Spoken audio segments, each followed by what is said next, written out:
Hello guys, అందరికీ మహాశివరాత్రి శుభాకాంక్షలు. ఈరోజైతే ఎవ్రీ ఇయర్ లాగా నేను ఫాస్టింగ్ ఉన్నాను. సో మార్నింగ్ ఇంట్లో పూజ కంప్లీట్ చేసేసుకుని శివాలయానికి అయితే వెళ్ళాం. మీరు చూస్తున్న శివాలయం పంచారామాల్లో ఒకటి క్షీరారామం. దీని క్షీరారామం, క్షీరపూరి, పాలకొల్లుని చివరికి పాలకొల్లు కింద పిలుస్తారు. అండ్ ఇదైతే చాలా బాగుంటుంది, విశాలంగా ఉంటుందన్నమాట.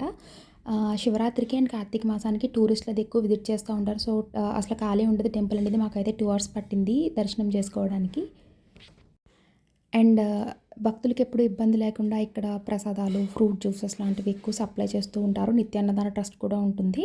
గోశాల కూడా మెయింటైన్ చేస్తారు. మీరు ఎప్పుడైనా రష్ లేకుండా ఫ్రీగా ఉన్న టైంలో వచ్చి కూర్చుని కొంచెంసేపు ధ్యానం చేసుకుంటే చాలా ప్రశాంతంగా ఉంటుంది. ఈరోజు శివరాత్రి కాబట్టి చాలామంది దీపాలు కూడా వెలిగించుకున్నారు. మరి మీరు ఈరోజు ఏ టెంపుల్కి వెళ్ళారు, ఏ శివాలయానికి వెళ్ళారని, మీరు ఎప్పుడైనా పాలకొల్లులో ఉన్న శివాలయం విజిట్ చేస్తే తప్పకుండా కమెంట్ చేసి చెప్పండి. And don't forget to subscribe. Thanks for watching.